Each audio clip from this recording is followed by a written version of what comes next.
Always fun to talk with Clay about this Razorback football team. And Clay, let's just move right past. Well, I mean, I want to connect a little something that we saw from Georgia It's a few things we could ask. What we might be seeing moving forward. And we touched on this yesterday. Sam Pittman talks about moving Tykeist Crawford and Jalen St. John to the interior of the offensive line. And, you know, offensive line play is not a weakness for the Razorbacks over the first 4 games of the season. But it certainly looked as it was against Georgia. You know, if you're going up against a different kind of athlete, I guess maybe things are a little bit different than they were against Texas and Texas A&M. When I hear Sam Pittman talk about moving these 2 young tackles to the interior because of their size, because of their strength, I'm hearing Sam Pittman, you know, kind of say, without saying it, that this is a good offensive line. It's not elite. We need to get to elite. Maybe these kids are taking us in that direction. Is that what you're hearing? Well, I thought as soon as they signed Tykeist Crawford, and then I looked at Jalen St. John, I thought these looked like Sebastian Curtola, Denver Kirkland type offensive guards, which is what we remember Sam for. And I can remember Ken Hatfield, just putting massive people at offensive guard, and it just changes the dynamics of, you know, what's 3rd and 1, what's, you know, what can you do when you have that massive of a person in there, and just they weren't getting on the field at tackle, and it's pretty clear that Myron Cunningham, Dalton Wagner, and even Brady Lathan could play out there at tackle too. That these are guys, and it is so much easier for young linemen to play guard than it is tackle. I mean, you're exposed at tackle. I mean, they've got to recognize so many things, pass sets. The edge is just tougher. It's tougher in the run game, but at offensive guard, you're protected on each side. You've got the center that can kind of whisper in your ear the play, and they're calling things at the line of scrimmage. I just think it's easier, and they can get something out of these guys this year. And these are massive individuals, and that's what you're seeing. I mean, that was a massive dude that they were trying to block against Georgia, and there's some other teams that have those type players. And by the same token, you know, you've seen teams, you know, struggle with John Ridgway, who's just a massive guy, you know, long, but still 320, 330. And so, no, I'm not surprised, and I understand why he's doing it, and it's a way to, and I don't think he's going to toss Bo Limmer and Brady Latham and those guys to the curb. I think they're going to still play, but it's a way to get them some snaps and see what they can do and see if they can get some mismatches as they go down the stretch run. You know, Clay, I see a lot of similarities between these 2 programs right now. You know, their defenses kind of look alike, and Coach Kiffin mentioned that they've changed the alignment of their defense to mirror what they saw out of Barry Odom's defense last year. Both defenses have improved greatly because of transfers that have come in, and other players have developed at the same time. Both teams run a tempo offense. I mean, heck, their offensive coordinators are brothers-in-law. They have deep stables of running backs, mobile quarterbacks. Where I see the biggest discrepancy here is Mississippi consistently can move the ball through the air, and I'm not ready to say that Arkansas can do that yet, nor do they. I don't know if they really have to do that in the next game against Mississippi if they can establish the run. But that's where I see the biggest difference between these teams. Yeah, the key for both is, can they protect their quarterback enough to do the things that they want to do in the passing game, run the deep routes, double moves, receiver game. And Ole Miss is a little beat up at wide receiver, and Arkansas is not. But I think that the ability to protect in these games, I mean, everybody wanted Arkansas to take some shots against Georgia. They couldn't protect, and they couldn't hold up. And that's, you know, that's part of why you put those 2 big guys at guard, is that they're not going to get crushed by the bull rush. You know, they're going to be able to form a pocket when you need to throw it, when you can't run. But that's what it's going to come down to, which, because if you don't pressure Matt Corral, he will beat you, and I think so will KJ Jefferson. So can these offensive lines, and I think Ole Miss has got some injuries in the offensive line, maybe not guys that are out, but they're just kind of banged up, and that's where you get this time of year. But I think you're right that these are both good programs. They're right on the cusp. This is a big game. It's meaningful for both teams. It's what happens week to week in the SEC, and you stack victories. You get 3, 4, 5 victories in the SEC, and it helps recruiting. It means you're going to go to a later bowl. It's all the things start to happen. But similar teams, and it will be a game you look back at. The winner will think they've had a pretty good season.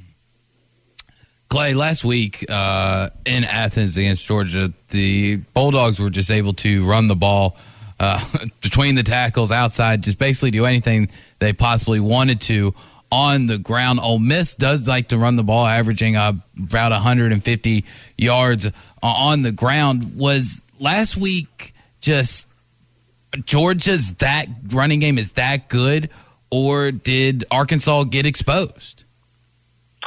Well, I think that what you look at is offensive line play, and I don't think it's the play calls. I think it's the players and the strength and the size. Mm-hmm. They didn't. If you go back and you just analyze, what you just said, they ran inside, they ran outside. I didn't see that. I saw them run between the tackles. There were a couple of plays, but they weren't. They didn't gash them. They got them on the ground, but it took too long. So I think I think you can probably clean a little bit of that up, and you're not talking about a massive number. But here's the thing to pay attention to: when you look at one team's offense and the other team had zero offense. I mean, zero offense. There was nothing to subtract from what Georgia was doing time of possession. Arkansas wasn't scoring. So you put some points on the board for Arkansas, and they've been scoring in the 30s. They got 40 on Texas. So you put the offense on the board, it takes away what the other team had as far as time of possession. It rests your defense, and all at once you subtract their offense for what you get on offense. Hey, Clay, we're up against the break. Hang around for this next segment if you can, please. And halftime will be right back after this. Stay with us. Clay Henry joining us here. He is the publisher and editor of Hawgs Illustrated. But I guess also, Clay, today you get to be an MC once again at the midweek luncheon. And I don't know if we've talked about what it's like for you speaking in front of people on a consistent basis. It's different when you're in radio and you're just talking into a microphone. You can create it like it's a conversation with your friends. When you're writing, you're writing. It's just writing. What's it like for you being up in front of people, and are you comfortable, and how long is it taking you to get to that comfort level? Well, it's not what I would rather do, but it's part of the job. And I didn't start out being able to really do radio, and probably didn't start out being able to talk in front of a group. But I've done it so many times. I took speech as a freshman at the U of A, and I had a Swedish teacher that taught speech, and I'm sure she was a graduate assistant, and she gave us a lot of tips, and one is to have a couple of notes, but don't look down. Just have them in his security blanket. So that's what you do, and you just have to have a couple of stories. If you have stories, people like that. And this is just me getting things going today. I'm not the speaker. But generally, if I am the keynote speaker, I have a short speech, and then I ask for questions. And that's really the fun part, is because you find out what people want to know. And it's not. I mean, it's not anything worse than doing radio with you guys and having somebody call in that's already had a 6-pack. So it can't be anything worse than that. That is true. And I did afternoon radio with Chuck Barrett for 12 years, and afternoon radio with Bo for 13 years, and I think we did have some people that called in that had already had a 6-pack. Oh, there's no doubt. I mean, that's afternoon radio. You're talking the last hour of the morning and the first hour of the afternoon here on halftime. Might be a couple of people that might have put some away that were on the night shift, but you do it afternoon radio, man. Oh. I mean, you're doing a show that's up till 7 o'clock. Like that's when people are ready That's to when the crazies call. Yeah, kick back. I don't. This is not my favorite thing to do, but it's okay. And I haven't ever had anybody come after me afterwards or anything. So I guess I'm okay with doing this. It's something that I can remember my father telling me at some point, you're going to be an after dinner speaker. I was like, really? Somebody would want to listen to me? He says, well, if they want to read you, they probably want to listen to you too. So I've learned to put your price to be an after dinner speaker high enough that no one ever calls anymore. It's a good point. Yeah. It's a good point. When Great you're point. when you're writing, it's not like you're writing to this person necessarily, but a lot of people are reading your stuff in the mornings. So you're writing to people who are just about to have their morning coffee, which is one of their favorite moments of the day. Afternoon radio, evening radio, again, who knows what it is that they're drinking, but when you're speaking in front of people and it's the after dinner stuff, yeah. And sometimes it all has to do with, what it is that they might have put inside their system before they get into this. All right, well, a little more on this Arkansas. It is far-fetched. Anybody would want me to try to entertain them. So I can try to do that at dinner with my family, and they'll tell me, please stop talking, Dad.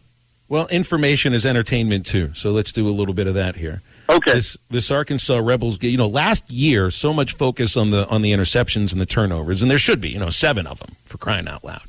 But it felt like the game really swung on a 4th and goal at the 1 early when they stopped Matt Corral, stripped him of the ball, recovered by Jalen Catalon. It was the first of the 7 turnovers Corral committed. They also stopped them on 4th and goal at the 1 later on in the game. And this is an interesting thing here. Lane Kiffin, in the 14 games at Mississippi, Clay, they have converted 36 4th downs and kicked the same amount of punts. So, turnovers are one aspect. I'd be surprised if that's a big aspect of this game because neither of these teams turns it over on a lot. 4th down is just so huge. We say you win games on 3rd down. You play Mississippi. You're gonna have didn't to finish win it them on there. 4th. You got to beat them on 4th down. Yeah, and I think it's been a part of this season. There was Georgia had a 4th and 1 they converted. Texas went for 4th down and failed. There have been some other failed 4th downs. Arkansas defense understands that they're going to be in some 4th down plays. There will be some Saturday, and that's a turnover. I mean, that's a turnover on downs is just the same as a turnover, and it's so much of a momentum play for the defense. And it wasn't. There was no surprise with Nick Saban when Ole Miss went for it on 4th down a couple of times last week, and those were big plays in the game. So it'll come down to you get the ball at the plus 35, 37. Do you want to kick a field goal? And it's 50-something yards. If it's 3rd and short or 4th and short, you just as soon go for it there. That's kind of no man's land. You get a little deeper, well then it's an automatic field goal, then maybe you kick those. But yeah, those are big plays. Kicking game mistakes, 4th down conversions, that's where you go to look at the key plays. That will be a part of the game Saturday. Another thing that will be a part of the game that is negative for both teams is I believe they're both in the plus 120 in the country in penalty yards. How outside of the noise and the false starts that we saw from Georgia, how do you really get that turned around? Well, you just work on it, and I think you understand what's being called and why it's being called, where, and you try to eliminate those. And, there's a feel for what crews, I think that, the coaches know who's going to call the game. We don't get that till Saturday morning, but I can remember labels being put on some certain referees in basketball. Who's going to be call that foul or this play, who's going to call this a holding, who's going to call pass interference. Arkansas knew in the Texas game that Big 12 crew did not call pass interference. You could be handsy.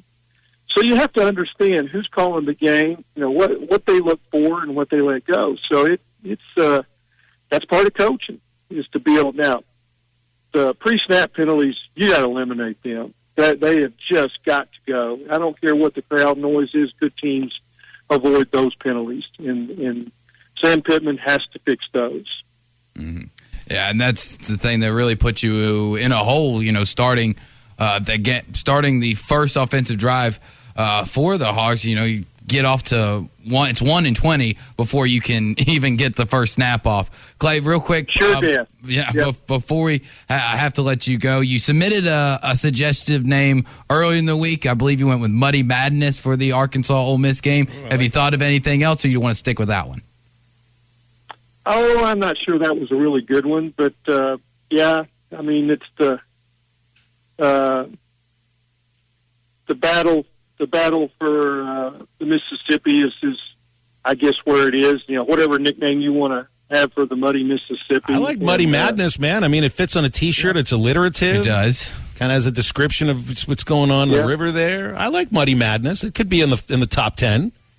Okay, well, give me another day or so, and if I get a better one, I'll text it to you, okay? All right. Got till Friday. Well, we got 2 days. We got 2 days left to try to figure this out. Clay, have a great, I was going to say performance, but just have a great MC and enjoy your lunch, and we'll do it again next week.